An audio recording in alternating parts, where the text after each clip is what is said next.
kipindi cha menopause na andropause ni kujielewa, na mkijielewa mtafaidika sana, kwa sababu kuna maeneo ambayo mtafurahia maisha yenu.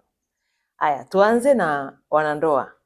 Ibada takatifu ya ndoa, muhimu sana kuhakikisha, na hii ni kazi ya baba, kuhakikisha maji ya baraka yapo au yanapatikana, kwa sababu hichi ni kipengele ambacho kinasaidia mwili kuachilia hormones kwenye damu.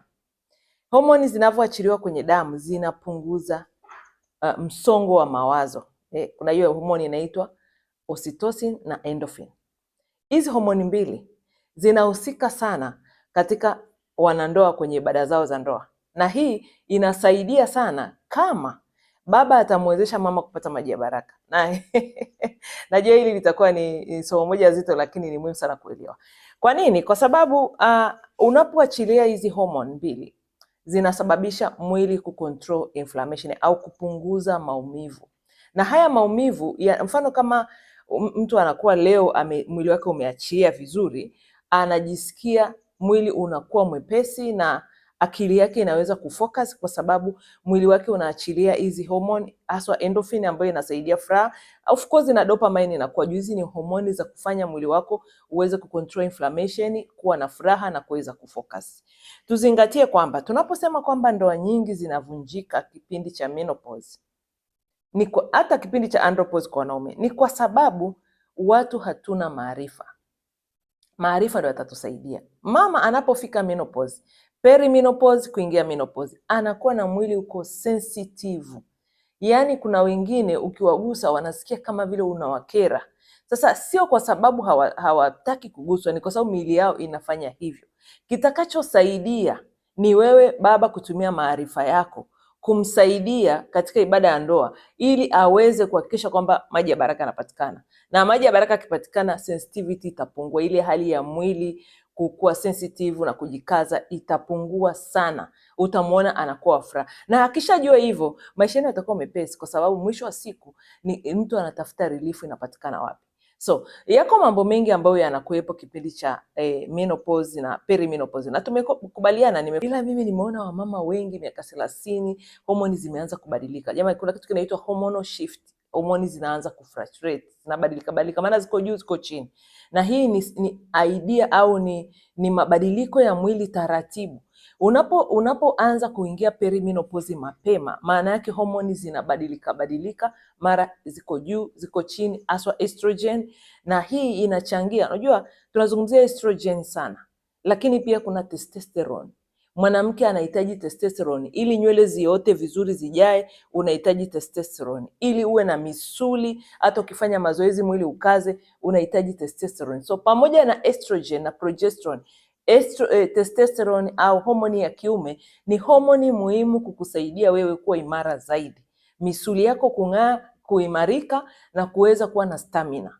Sasa wewe unayefanya mazoezi na haujui umuhimu wa hii hormone, inaweza kukufanya ukachelewa sana kupata matokeo. Lakini ukielewa wakati wa matumizi wa virutubisho vyako, sio dawa za asili, utazingatia na vyakula, utazingatia kwamba pia homoni ya kiume ina nafasi kwenye kukusaidia kushinda hichi kipindi cha menopause. Sasa kila kitu kwa kiasi, ndio maana unahitaji mtaalamu sahihi wa kukusaidia. Haya, turudi kwenye mada. Ibada ya ndoa takatifu. Hii ibada inasaidia sana kukupunguzia msongo wa mawazo, kukupunguzia tension au ile hali ya kukereka kwa mwili, ile sensitivity. Inakusaidia kwa kupunguza, inakusaidia kupunguza maumivu ya mwili, kwa sababu pia ni anti-inflammatory. Unajua unavyoachilia hizo hormone mbili, oxytocin na endorphin kwenye damu, zinapunguza inflammation. Na dopamine ikiwa juu, inflammation inapungua. Kwa hiyo utagundua baadhi ya hizi changamoto wanazopitia zinapungua. Sasa hii focus ni kwa wanandoa. Kwa hiyo kama uko kwenye ndoa, uko na mpenzi wako, zingatia ibada ya ndoa, lazima maji ya baraka yapatikane. Mara 2 kwa wiki inatosha. Sasa hii ni kazi ya baba, sio kazi ya mama. Baba ndio anatakiwa garamie, ahakikishe maji ya baraka yapo ili kusaidia kuamsha homoni ya oxytocin na endorphin. Hii itasaidia kupunguza inflammation na kupunguza maumivu. Menopause sio ugonjwa, lakini hii safari ya menopause inataka maarifa ya hali ya juu.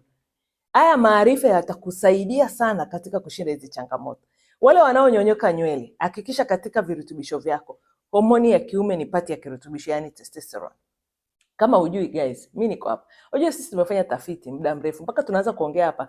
Tumefanya tafiti za kutosha, tumeandaa dawa za asili ambazo zina focus kusaidia hiyo maeneo. Unajua hata kipindi cha perimenopause watu wanapata ile damu kumwagika kwa wingi, yani mwili kuwa mzito, magoti kuuma, maumivu ya viungo kila mahali.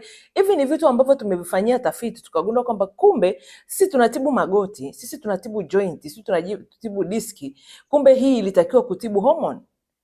Wewe una focus kupambana na kutibu diski au magoti au nyonga, kumbe unatakiwa kutibu hormone. By the way, katika ibada ya ndoa takatifu, Mungu akikusaidia ukapata yale maji ya baraka kwa usahihi, maumivu ya nyonga yanapungua, yanaweza kuisha kabisa.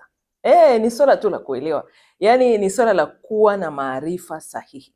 Ndio maana nimesema okay, kwenye kitabu kile nimeandika baadhi ya mambo muhimu ambayo ni ya kawaida, lakini I feel like inahitaji kukaa na wanandoa ili tuongee mambo ya ndoa takatifu na umuhimu wa safari ya ibada ya ndoa, ili uweze kujua kwamba unapofika miaka 30 kwenda juu, kama mwanamke na mwanaume, kuna tabia zinatakiwa zibadilike. Tuwe zaidi serious, tusichukulie mambo simple, tusichukulie tu mambo kijuujuu. Hapana, tunatakiwa kuwa zaidi serious.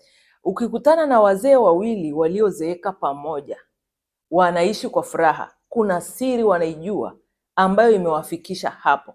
Ukienda kukaa nao ukawasikiliza, utagundua ibada ya ndoa takatifu ni muhimu sana katika safari yako ya maisha. Hichi kipengele kwenye mabadiliko ya hormone kitakusaidia sana.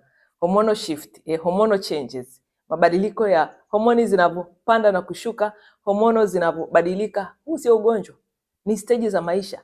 So ibada takatifu lazima uhakikishe maji ya baraka yapatikane angalau mara moja mara mbili kwa wiki, kama basi unashindwa kupata kila siku.